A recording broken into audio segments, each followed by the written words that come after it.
الحمد للہ وکفا وسلام علی عباده الذین اصطفى اما بعد اعوذ باللہ من الشیطان الرجیم بسم اللہ الرحمن الرحیم انما یخشی اللہ من عباده العلماء صدق اللہ العظیم۔ معزز سامعین، میں امام احمد بن حنبل رحمۃ اللہ علیہ کی سیرت کے متعلق چند ایک باتیں آپ کی خدمت میں پیش کر چکا ہوں۔ امام احمد بن حنبل رحمۃ اللہ علیہ کو اللہ رب العزت نے آخرت کا استحضار بہت زیادہ عطا فرمایا تھا۔ امام ابو داؤد رحمۃ اللہ علیہ فرماتے ہیں کہ امام احمد بن حنبل رحمۃ اللہ علیہ کی مجلس یہ سراپا آخرت کی مجلس ہوا کرتی تھی۔ اس مجلس کے اندر قبر کا تذکرہ ہوتا تھا، موت کا تذکرہ ہوتا تھا، قیامت کا تذکرہ ہوتا، میدان محشر کا تذکرہ ہوتا، میزان کا تذکرہ ہوتا، پل صراط کا تذکرہ ہوتا تھا، جنت اور جہنم کا تذکرہ ہوتا تھا۔ اور امام ابو داؤد رحمۃ اللہ علیہ فرماتے ہیں کہ امام احمد بن حنبل رحمۃ اللہ علیہ کی مجلس میں دنیا کی اور دنیا والوں کا تذکرہ نہیں ہوتا تھا، اور دنیا کی اور دنیا والوں کی باتیں نہیں ہوا کرتی تھیں۔ ظاہر سی بات ہے کہ اللہ تبارک و تعالیٰ نے جو مقام عطا فرمایا تھا، جو ہر وقت آخرت ان کے سامنے مستحضر رہتی تھی، آخرت کا جو بندہ ہر وقت استحضار رکھتا ہو تو وہ بندہ دنیا کی باتیں اور دنیا والوں کی باتیں کیسے کر سکتا ہو۔ آج میرے دوستو، اللہ معاف فرمائے، ہماری مجلسوں کے اندر آخرت کا تذکرہ ہی نہیں ہوتا ہے، نہ موت کا تذکرہ، نہ قیامت کا تذکرہ، نہ میدان محشر کا تذکرہ، نہ پل صراط کا تذکرہ، نہ جنت کی نعمتوں کا تذکرہ، نہ جہنم کے عذاب کا تذکرہ۔ ہماری مجلسوں میں تذکرہ ہوتا ہے تو دنیا کا تذکرہ ہوتا ہے، دنیا والوں کا تذکرہ ہوتا ہے، دنیا کے جو بڑے بڑے مالدار قسم کے لوگ ہوتے ہیں ان کا تذکرہ ہوتا ہے، اور آخرت کا تذکرہ ہماری مجلسوں کے اندر نہیں ہوتا ہے۔ تو امام احمد بن حنبل رحمۃ اللہ علیہ کی مجلس کے اندر آخرت کا تذکرہ بہت زیادہ ہوتا تھا۔ امام احمد بن حنبل رحمۃ اللہ علیہ کو اللہ رب العزت نے دنیا سے استغنا، دنیا سے لاپرواہی، آخرت کا شوق بہت زیادہ عطا فرمایا تھا۔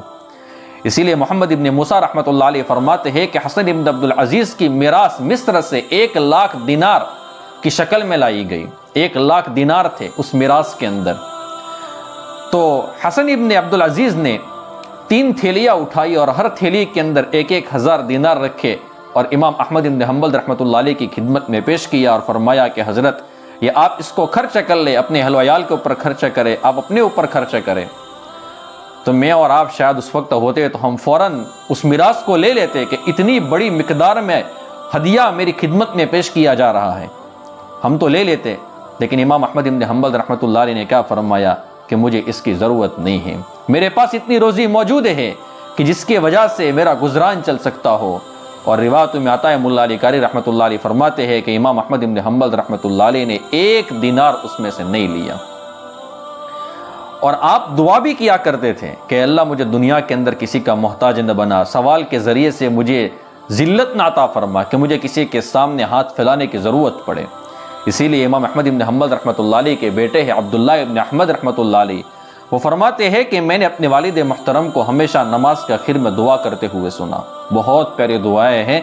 بہت پیاری دعائیں، اور ہمیں بھی یہ دعا کرنی چاہیے۔ کیا دعا کرتے تھے؟ اللہم کما سنت وجہی عن السجود لغیرک فسن وجہی عن المسألۃ لغیرک۔ میرے مولا، جس طریقے سے تو نے میرے چہرے کو دوسرے کے سامنے سجدہ کرنے سے بچایا ہے، ربا تو میرے چہرے کو دوسرے کے سامنے سوال کرنے سے بچا لینا۔ یہ امام احمد بن حنبل رحمۃ اللہ علیہ ہے۔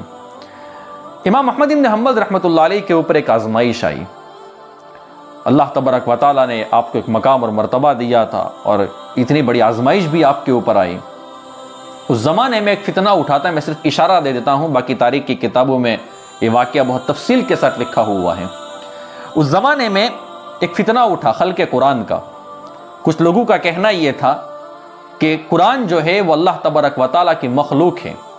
اور امام احمد بن حنبل رحمۃ اللہ علیہ اور آپ کے جو اہل حق رفقا تھے ان کا کہنا یہ تھا کہ نہیں، قرآن کریم یہ اللہ تبارک و تعالیٰ کی مخلوق نہیں ہے، یہ اللہ تبارک و تعالیٰ کا کلام ہے، اللہ تبارک و تعالیٰ کی صفت ہے، مخلوق کہنا قرآن کریم کو جائز نہیں ہے۔ اس وجہ سے پھر آپ کو مارا گیا کہ آپ مخلوق کیوں نہیں کہتے ہو، آپ مخلوق کہو قرآن کریم کو۔ امام احمد بن حنبل رحمۃ اللہ علیہ اپنی بات کے اوپر ڈٹے ہوئے تھے، جس کی وجہ سے آپ کو کوڑے مارے گئے۔ میمون ابن اسبق فرماتے ہیں کہ میں بغداد میں گیا تو میں نے شور سنا۔ وہ فرماتے ہیں کہ میں نے لوگوں سے کہا کہ یہ آواز، یہ شور، یہ کہاں سے آ رہا ہے؟ تو لوگوں نے کہا کہ احمد ابن حنبل رحمۃ اللہ علیہ امتحان کے اندر مبتلا کیے گئے، ان کے اوپر ایک امتحان ہے، آزمائش آئی ہے ان کے اوپر۔ چنانچہ میمون ابن اسبق فرماتے ہیں کہ میں امام احمد ابن حنبل کے پاس گیا تو وہاں پر آپ کو کوڑے مارے جا رہے تھے۔ اب سننا آگے، دنیا کے اندر آج لوگوں کو مارا جاتا ہے تو بہت کم لوگ ہوتے ہیں کہ جو اللہ اللہ کہتے ہو، باقی کسی کو امی یاد آتی ہے، کسی کو ابا یاد آتا ہے۔ امام احمد ابن حنبل رحمۃ اللہ علیہ کو جب پہلا کوڑا مارا جاتا تو آپ کی زبان مبارک سے نکلتا بسم اللہ، جب دوسرا کوڑا مارا جاتا تو آپ کی زبان مبارک سے آتا لا حول ولا قوت الا باللہ، جب آپ کو تیسرا کوڑا مارا جاتا تو آپ فرماتے القرآن کلام اللہ غیر مخلوق، قرآن اللہ کا کلام ہے، وہ مخلوق نہیں ہے۔ اور جب چوتھا کوڑا مارا جاتا تو آپ کی زبان مبارک پر آتا لن یصیبنا الا ما کتب اللہ لنا، وہی مصیبتیں وہی تکلیفیں ہمیں پہنچتی ہے جو اللہ نے ہمارے مقدر میں لکھ دی ہوتی ہے، جو مقدر میں لکھی نہیں ہوتی ہے وہ مصیبت اور وہ تکلیفیں ہم تک نہیں پہنچتی ہیں۔ اور اس طریقے سے آپ کو 29 کوڑے مارے جاتے تھے، اس وقت 29 کوڑے مارے گئے۔ میمون ابن اسبق فرماتے ہیں کہ میں نے وہاں پر ایک عجیب بات دیکھی، جب آپ کو کوڑے مارے جا رہے تھے تو آپ کا ازار بند، جسے ہم ہماری زبان میں ناڑا کہتے ہیں ازار کا، وہ ٹوٹ گیا اور وہ نیچے اتر رہا تھا، حتیٰ کہ وہ ناف تک آ گیا۔ پھر وہ فرماتے ہیں کہ میں نے دیکھا کہ وہ خود بخود جو ازار بند ہے وہ ٹوٹ بھی گیا، نیچے بھی آ گیا اور خود بخود اوپر جا رہا ہے۔ اور اس وقت میں نے امام احمد بن حنبل رحمۃ اللہ علیہ کو دیکھا کہ آپ نے اپنی نگاہوں کو آسمان کی طرف اٹھایا ہے اور آپ کے ہونٹ ہل رہے تھے، کچھ آپ پڑھ رہے تھے۔ بہرحال وہ ازار تو اوپر چلا گیا، وہاں پر واقعہ ختم ہو گیا۔ یہ آزمائش جب آپ کے اوپر آئی، آپ کو جب مارا گیا تو 7 دن کے بعد میں امام احمد بن حنبل رحمۃ اللہ علیہ کی خدمت میں گیا اور امام احمد سے میں نے پوچھا امام صاحب میں نے وہاں پر ایک عجیب بات دیکھی کہ آپ کا سروال ٹوٹ کر نیچے گر رہا تھا اور اس وقت آپ نے اپنی نگاہ آسمان کی طرف اٹھائی اور آپ نے اپنی زبان مبارک سے کچھ پڑھا اور واپس جو ازار تھا وہ اوپر چڑھ گیا، تو اس وقت آپ نے کیا کہا تھا؟ تو امام احمد بن حنبل رحمۃ اللہ علیہ نے فرمایا میں نے اللہ تبارک و تعالیٰ سے دعا کی، یا اللہ تو بڑا کریم ہے، تو بڑا رحیم ہے، اے اللہ اگر تو جانتا ہے کہ میں اس مسئلے کے اوپر حق پر ہوں، اور یقیناً تو جانتا ہے کہ میں نے کہا ہے کہ قرآن کریم اللہ تبارک و تعالیٰ کی صفت ہے، وہ مخلوق نہیں ہے، اگر میں حق پر ہوں تو اے اللہ جب میرا سطر کھل جائے گا تو میری ذلت ہوگی، اے اللہ بدنامی سے تو مجھے بچا لینا۔ تو اللہ تبارک و تعالیٰ نے مجھے بدنامی سے بچا لیا، اور گویا کہ ایک اعتبار سے میرا حق ہونا یہ لوگوں کو اللہ تبارک و تعالیٰ نے دکھا بھی دیا کہ میں حق پر ہوں، اور اس طریقے سے ایک کرامت اللہ تبارک و تعالیٰ نے امام احمد بن حنبل رحمۃ اللہ علیہ کی ظاہر کر دی۔ اور تاریخ کی کتابوں میں لکھا ہے میرے دوستو کہ امام احمد بن حنبل رحمۃ اللہ علیہ کو جو کوڑے مارے جاتے تھے، جو چابوک مارا جاتا تھا، وہ اتنا زبردست ہوتا تھا اور اتنا خطرناک ہوتا تھا کہ اگر وہ چابوک کسی ہاتھی کو مارا جاتا تو وہ ہاتھی بھی اپنی جگہ پر بیٹھ جاتا تھا۔ اب ظاہر سی بات ہے کہ جو بندہ اس طریقے سے حالات میں مبتلا ہو تو پھر اللہ تبارک و تعالیٰ اس کو درجہ بھی عطا فرماتے ہیں۔ وہ درجہ کیا دیا اللہ نے وہ میں آپ کو بعد میں بتاتا ہوں، لیکن ایک امام شافعی رحمۃ اللہ علیہ کی بات بتاتا ہوں۔ امام شافعی رحمۃ اللہ علیہ امام احمد بن حنبل رحمۃ اللہ علیہ کے استاذ ہے، یاد رکھنا، امام شافعی رحمۃ اللہ علیہ استاذ ہے، امام احمد بن حنبل رحمۃ اللہ علیہ شاگرد ہے۔ امام شافعی رحمۃ اللہ علیہ نے ایک بندے کو کہا کہ تم امام احمد بن حنبل کے پاس جاؤ اور ان کو کہو کہ جس کرتے کے اندر آپ کو مارا جا رہا تھا وہ کرتا ذرا مجھے دے دو۔ امام احمد بن حنبل رحمۃ اللہ علیہ کے پاس وہ بندہ آیا اور وہ کرتا مانگا کہ آپ کے استاد امام شافعی نے منگوایا ہے، چنانچہ امام احمد بن حنبل رحمۃ اللہ علیہ نے وہ کرتا دے دیا، وہ بندہ لے کر چلا گیا۔ تو امام شافعی رحمۃ اللہ علیہ نے وہ کرتا تبرکن اور برکت کے طور پر اپنے پاس نہیں رکھا، بلکہ امام شافعی رحمۃ اللہ علیہ نے اس کرتے کو پانی کے اندر بھگو دیا اور بھگو کر اس پانی کو پھر پی لیا۔ یہ آپ کے مناقب ہے کہ ایک استاذ اپنے ایک قابل شاگرد کے کرتے کو دھو کر وہ پی لیتا ہے۔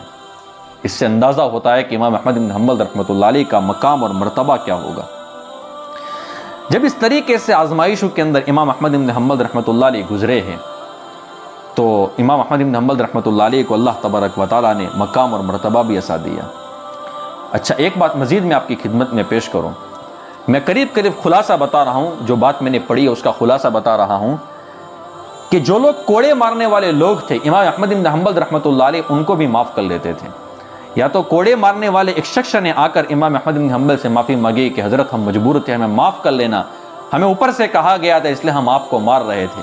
تو امام احمد بن حنبل رحمۃ اللہ علیہ فرماتے کہ بھائی آپ جب مجھے دوسرا کوڑا مارتے تھے تو پہلا کوڑا جو اس سے پہلے آپ نے مارا ہوتا تھا میں اس کو اپنے دل کے اندر معاف کر لیتا تھا۔ کسی نے امام احمد بن حنبل رحمۃ اللہ علیہ سے پوچھا کہ حضرت یہ لوگ آپ حق پر ہونے کے باوجود آپ کو مار رہے تھے تو آپ ان کو اتنا جلدی کیوں معاف کر دیتے تھے معاف ان کو آپ؟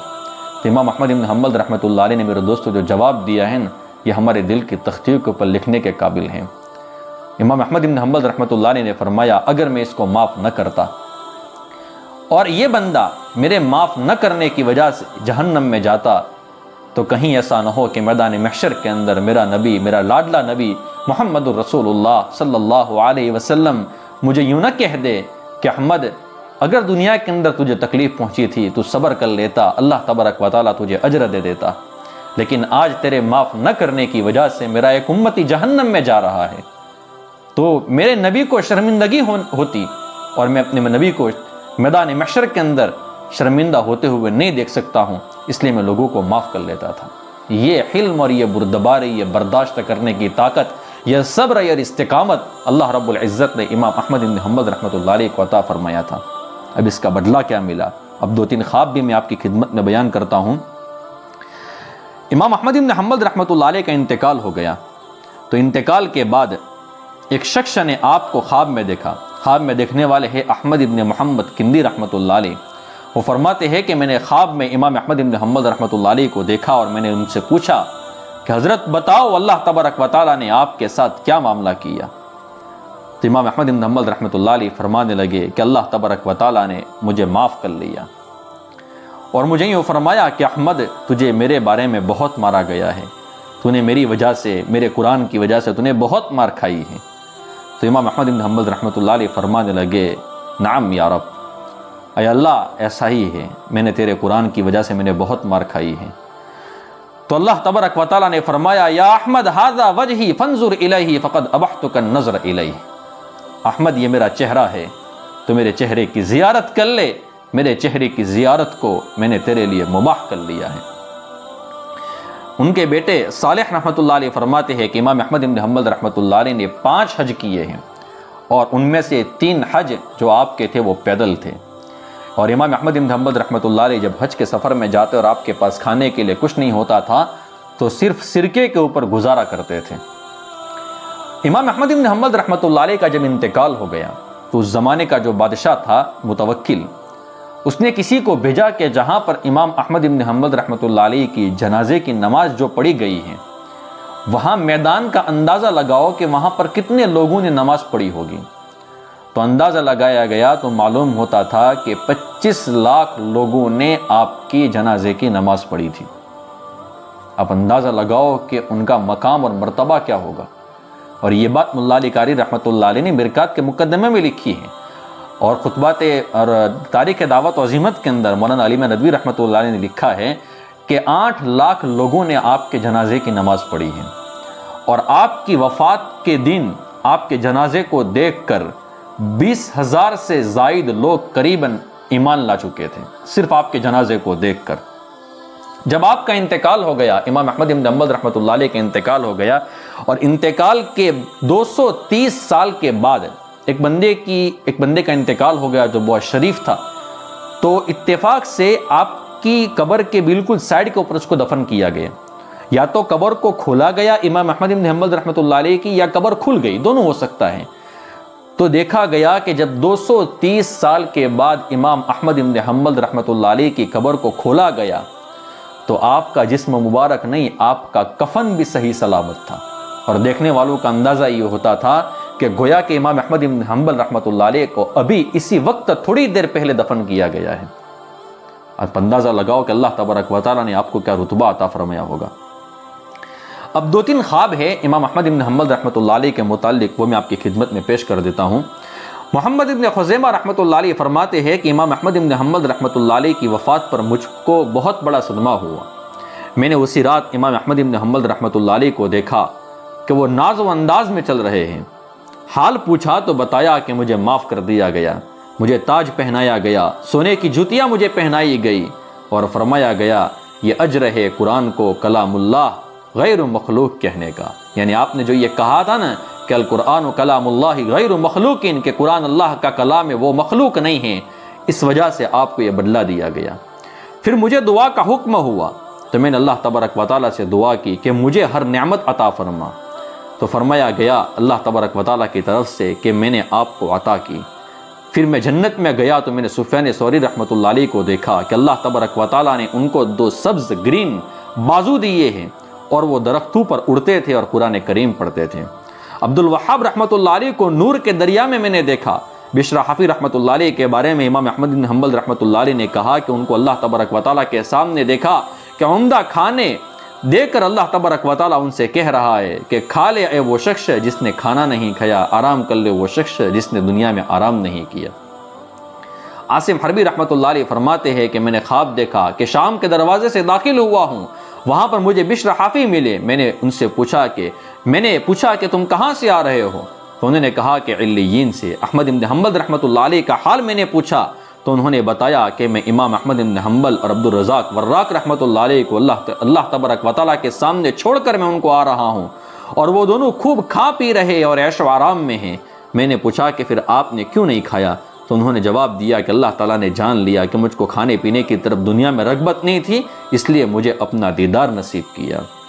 ابو بکر فزاری رحمۃ اللہ علیہ کہتے ہیں کہ مجھے یہ روایت پہنچی ہے کہ امام احمد بن حنبل رحمۃ اللہ علیہ کی وفات کے بعد ان کے بعض ساتھیوں نے ان کو خواب میں دیکھا اور پوچھا کہ احمد، اللہ تبارک و تعالیٰ نے تمہارے ساتھ کیا برتاؤ کیا؟ امام احمد نے جواب دیا کہ اللہ تعالیٰ نے اپنے سامنے مجھ کو کھڑا کر کے فرمایا، اے احمد، تو نے بڑی سخت مار برداشت کی ہے،